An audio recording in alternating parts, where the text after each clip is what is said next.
ഈശോയ്ക്ക് സ്തുതി ഉണ്ടായിരിക്കട്ടെ. ഈശോ മിശിഹായിൽ സ്നേഹം നിറഞ്ഞ ഗുഡ്നെസ് ടി വിയുടെയും ഗുഡ്നെസ് യൂട്യൂബ് ചാനലിൻ്റെയും മാന്യ പ്രേക്ഷകരെ, കുരിശിൻ്റെ തണലിൽ ഷാഡോ ഓഫ് ദ ക്രോസ് എന്ന വചനപ്രഘോഷണ പരമ്പരയുടെ 28ാമത്തെ എപ്പിസോഡിലേക്ക് നിങ്ങളെല്ലാവരെയും ഏറ്റവും സ്നേഹത്തോടെ സ്വാഗതം ചെയ്യുന്നു.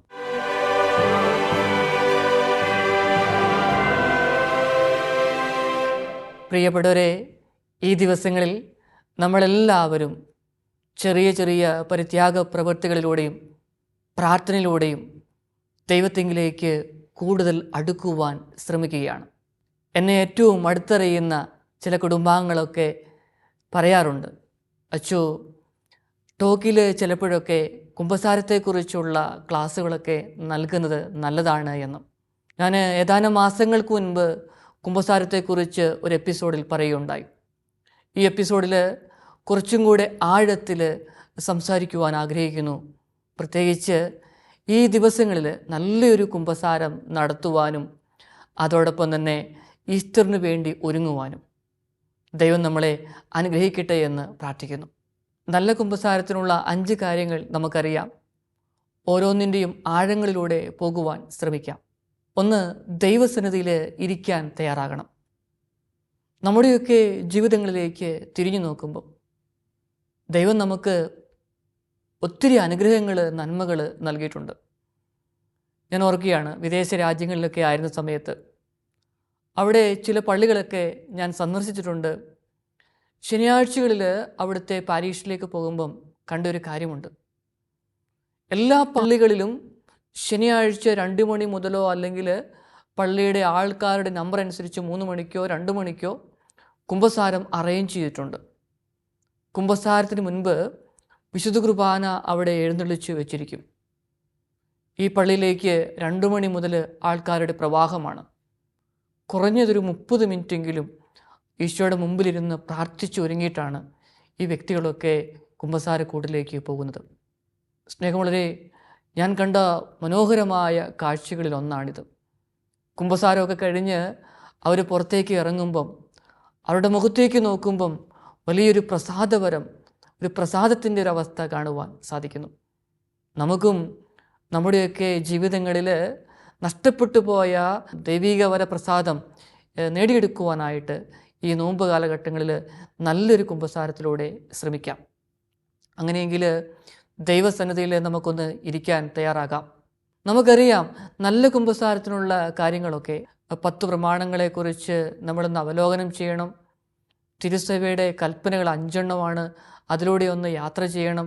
ഈ 2 ഗണത്തിൽപ്പെട്ട കാര്യങ്ങൾ, പ്രത്യേകിച്ച് ദൈവിക പ്രമാണങ്ങളും തിരുസഭയുടെ കൽപ്പനകളും, അതിനെക്കുറിച്ച് ഞാൻ പറയാൻ ആഗ്രഹിക്കുന്നില്ല. നമുക്കറിയാവുന്ന കാര്യമാണ്. നമ്മൾ അറിയേണ്ട, നമ്മൾ പഠിച്ചിട്ടും ചിലപ്പോഴൊക്കെ മറന്നു പോകുന്ന, നമുക്ക് അവലോകനം ചെയ്യാൻ പറ്റാത്ത ചില കാര്യങ്ങളുണ്ട്. പരിശുദ്ധാരൂപിക്കെതിരായ 6 പാപങ്ങളുണ്ട്. ഒരുപക്ഷെ നിങ്ങളിൽ ചിലരൊക്കെ ഇതൊക്കെ ഓർത്ത് നല്ലൊരു കുമ്പസാരം നടത്തുന്നുണ്ടാവാം. ദൈവത്തിന് നന്ദി പറയുന്നു. എങ്കിലും അറിയാത്ത ഒത്തിരി വ്യക്തികളുണ്ട്, അവർക്കിത് ഉപകാരപ്പെടുമെന്ന് ഞാൻ ഓർക്കുന്നു. 1ാമത്തെ കാര്യം, മോക്ഷം കിട്ടുകയില്ല എന്ന ചിന്ത. സ്നേഹമുള്ളവരെ, അനുദപിച്ചാൽ നമ്മളെ 2 കരങ്ങളും നീട്ടി സ്വീകരിക്കുന്ന ഒരു ദൈവമാണ് നമുക്കുള്ളത്. ചില വ്യക്തികൾ പാപത്തിലും പാപ സാഹചര്യങ്ങളിലുമൊക്കെ ജീവിക്കുകയാണ്. അവസാനം ഒരു തീരുമാനമെടുക്കുകയാണ്, ഞാനിനി എന്തൊക്കെ ചെയ്താലും എനിക്ക് മോക്ഷം കിട്ടില്ല, ദൈവം എന്നോട് ക്ഷമിക്കില്ല എന്ന ചിന്തകൾ കൊണ്ട് ജീവിക്കുന്നവരുണ്ട്. അങ്ങനെയല്ല, അനുദപിച്ചാൽ മോക്ഷം കിട്ടും. ആ മോക്ഷം കിട്ടില്ല എന്ന ചിന്ത മാറ്റിവെക്കാം. അത് ഒരു പൈശാചിക ശക്തിയാണ് നമ്മുടെ മനസ്സിൽ പറയുന്നത്. അതായത് പോകണ്ട, കുമ്പസാരിക്കണ്ട, അങ്ങനെ കുമ്പസാരിച്ചാൽ മോക്ഷം കിട്ടില്ല എന്ന ചിന്ത തരുന്നത്. 2ാമത്തെ കാര്യം, സൽപ്രവൃത്തികൾ കൂടാതെ മോക്ഷം പ്രാപിക്കാമെന്ന ചിന്ത. ഇവിടെ വരുന്നത്, ദൈവം കാരുണ്യവാനാണ്, അങ്ങനെയെങ്കിൽ ഞാൻ ഉടനെയൊന്നും കുമ്പസാരിക്കേണ്ട ആവശ്യമൊന്നുമില്ല, എനിക്ക് ഇഷ്ടമുള്ളതൊക്കെ ചെയ്യാം. ആ ഒരു ചിന്തയാണ് ഇവിടെ വരിക. നമ്മുടെയൊക്കെ ജീവിതം നീണ്ടുകിടക്കുകയാണ്. അങ്ങനെയെങ്കിൽ ഈ ചിന്തകളൊക്കെ മാറ്റി ദൈവത്തിങ്കിലേക്ക് വരാൻ സാധിക്കട്ടെ. മൂന്നാമത്തെ കാര്യം, ഒരു കാര്യം സത്യമാണെന്ന് അറിഞ്ഞിട്ട് അതിനെ നിഷേധിക്കുന്നത്. നൈമിഷിക സുഖങ്ങൾ നൽകുന്ന പാപങ്ങളുണ്ട്. അതിൻ്റെ നൈമിഷിക സുഖത്തെക്കുറിച്ച് ആലോചിക്കുമ്പം അത് വിട്ടുപേക്ഷിക്കുവാനായിട്ട് പറ്റുന്നില്ല. ചിലപ്പോൾ ലഹരി പദാർത്ഥങ്ങൾക്ക് അടിമപ്പെട്ടു പോയി, അശ്ലീല ചിത്രങ്ങൾ കാണുന്നതിന് അടിമപ്പെട്ടു. ഇതൊക്കെ നൈമിഷിക സുഖങ്ങൾ നൽകുന്നതാണ്. ഇവയെ വിട്ടുപേക്ഷിക്കാൻ ഒരു തീരുമാനവും എടുക്കുന്നില്ല. ഇനി ചിലപ്പോൾ നമുക്ക് ഇതിനെ ഓവർകം ചെയ്യുവാനായിട്ട് ആഗ്രഹമുണ്ട്. അങ്ങനെയെങ്കിൽ ഈ അടിമത്വം കൂടുന്നതിൻ്റെ തോതനുസരിച്ച് നമ്മൾ പ്രയത്നിക്കണം. ചിലപ്പോൾ ഒരു കൗൺസിലിംഗ് വേണ്ടി വരും. അതിന് പോകാനായിട്ട് തയ്യാറാകണം. അങ്ങനെ മാത്രമേ നമുക്ക് ഒരു മോചനം കിട്ടുകയുള്ളൂ. നാലാമതായിട്ട്, അന്യരുടെ നന്മയിലുള്ള അസൂയ. പ്രിയപ്പെട്ടവരെ, നമ്മളെ എല്ലാവരെയും ദൈവം കഴിവുകൾ നൽകിയാണ് സൃഷ്ടിച്ചത്, ഈ ലോകത്തിലേക്ക് അയച്ചത്. അങ്ങനെയെങ്കിൽ നമ്മൾ കഠിനാധ്വാനം ചെയ്താൽ ഒത്തിരി കാര്യങ്ങൾ ചെയ്യുവാനായിട്ട് സാധിക്കും. നമുക്കെല്ലാം നേടിയെടുക്കുവാനായിട്ട് സാധിക്കും. നമ്മുടെ പ്രിയപ്പെട്ടവർ ഉയരുമ്പോൾ അവരെ ഒന്ന് അഭിനന്ദിക്കുവാനായിട്ട് സാധിക്കട്ടെ. ചിലപ്പോൾ നമ്മൾ താരതമ്യം ചെയ്യുവാനായിട്ട് ശ്രമിക്കും. അവിടെയാണ് ബുദ്ധിമുട്ടുകളുണ്ടാകുക, അസൂയ തോന്നുക. അസൂയ മനസ്സിൽ കയറിക്കഴിഞ്ഞാൽ നമ്മുടെ മനസ്സ് മരവിച്ചു പോകും, നിർജീവമായി പോകും, ക്രിയാത്മകമായി ഒന്നും ചെയ്യുവാനായിട്ട് പറ്റില്ല. അങ്ങനെയെങ്കിൽ നമ്മുടെയൊക്കെ ജീവിതങ്ങളിൽ ഇതുപോലുള്ള മനോഭാവങ്ങളിലൂടെ കടന്നു പോയോ എന്നതിനെക്കുറിച്ചും നാം ചിന്തിക്കണം. അഞ്ചാമത്തെ കാര്യമെന്ന് പറയുന്നത്, പാപം ചെയ്തിട്ടും അനുദപിക്കാതെ പാപത്തിൽ തന്നെ ജീവിക്കുന്നത്. പ്രഭാഷകൻ്റെ പുസ്തകത്തിൽ 5-ാമത്തെ അധ്യായത്തിൽ 7-ാമത്തെ വചനം പറഞ്ഞു വെക്കുന്നത് ഇപ്രകാരമാണ്: കർത്താവിങ്കിലേക്ക് തിരിയാൻ വൈകരുത്, നാളെ നാളെ എന്ന് നീട്ടിവെക്കരുത് എന്ന്.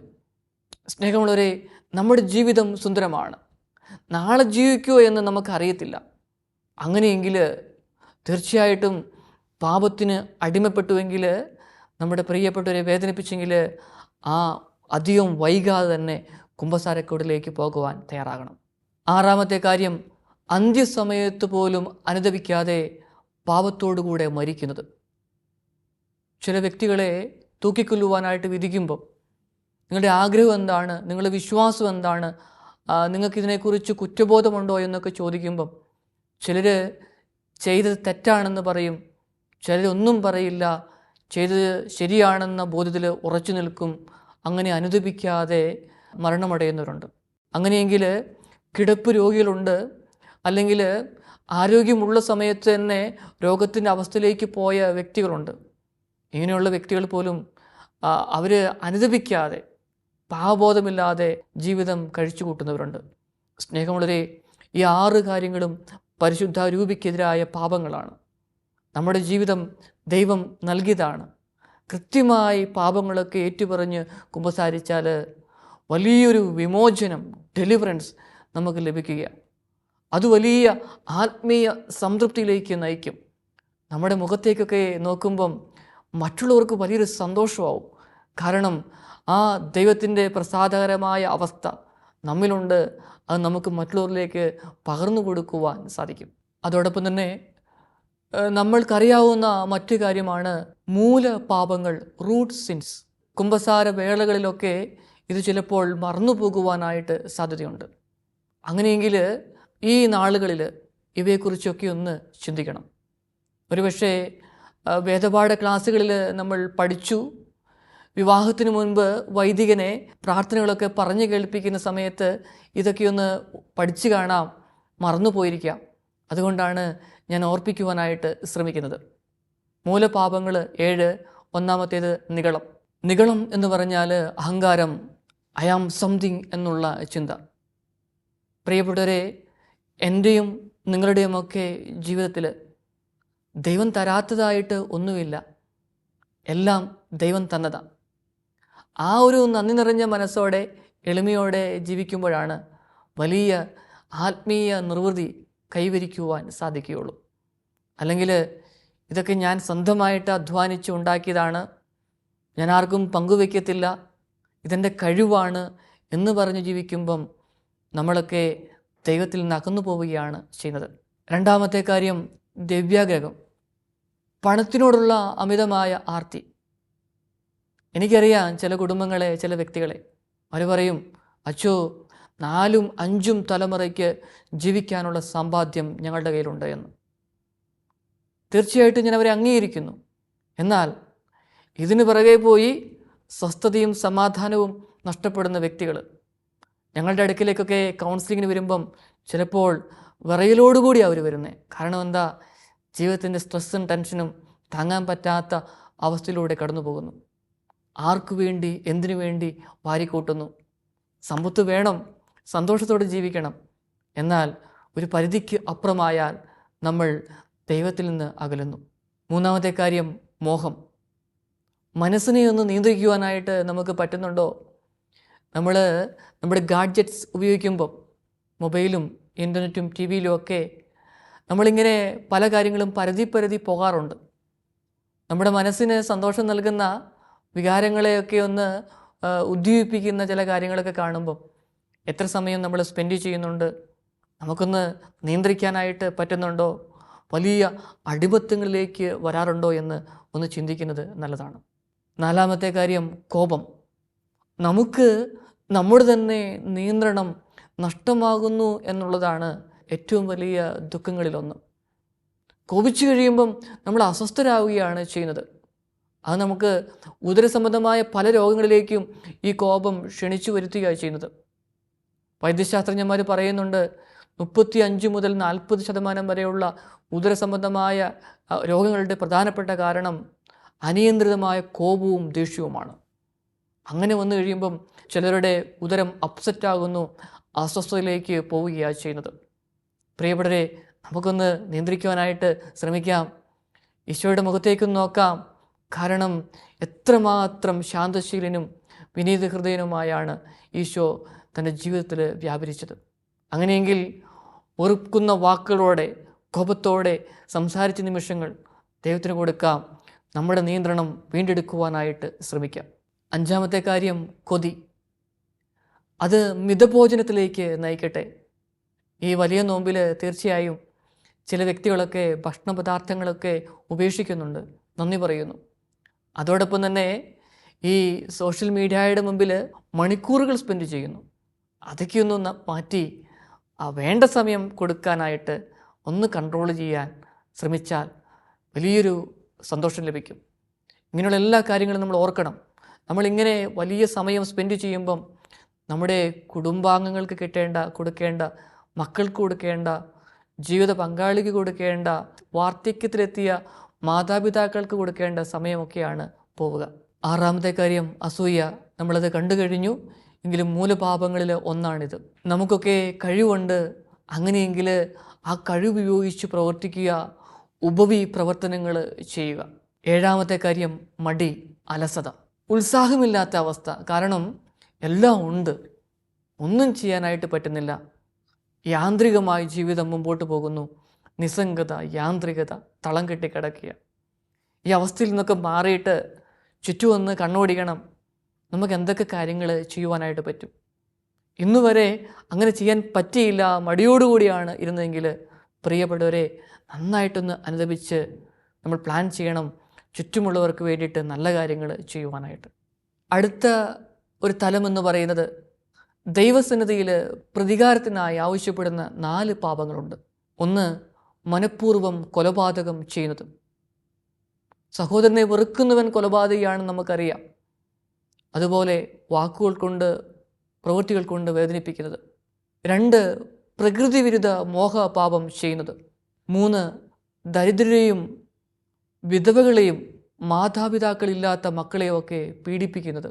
4, കൂലിക്കാർക്ക് വേണ്ടത്ര ശമ്പളം കൊടുക്കാതിരിക്കുന്നത്.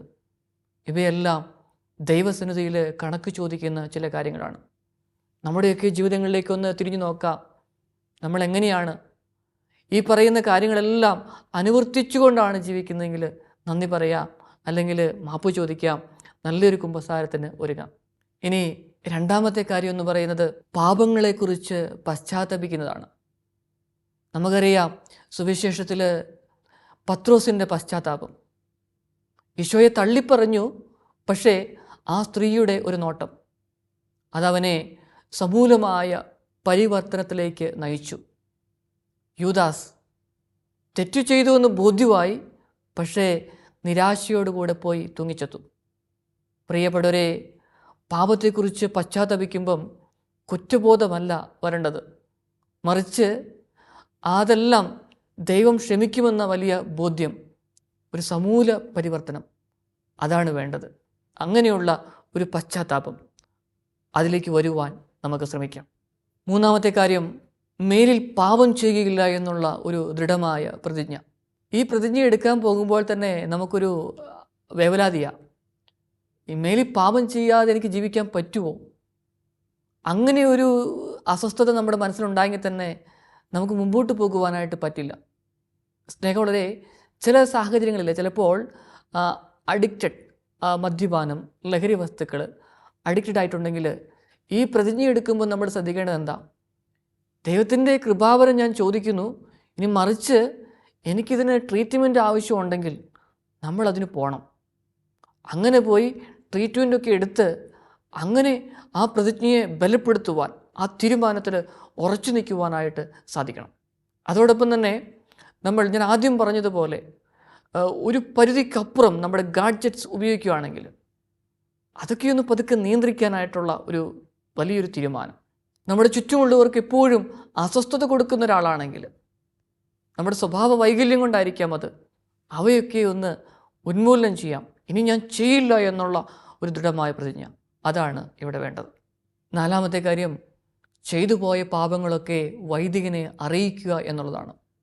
സ്നേഹമുള്ളവരെ, നമ്മൾ വൈദികൻ്റെ അടുക്കിലേക്ക് ചെല്ലുമ്പോൾ പറയേണ്ട ഒരു കാര്യമുണ്ട്. കർത്താവെ, പാപിയായ എന്നിൽ കനിയണമേ എന്ന് നമ്മൾ പറയണം. നമ്മൾ പാപിയാണ് എന്ന് നമ്മൾ പറയുമ്പോൾ ദൈവത്തിൻ്റെ കൃപ നമുക്ക് വരിക, നമ്മൾ അംഗീകരിക്കുകയാണ് ചെയ്യുന്നത്. പിന്നെ നമ്മുടെ ജീവിത അവസ്ഥയൊന്ന് പറയുന്നത് നല്ലതാണ്.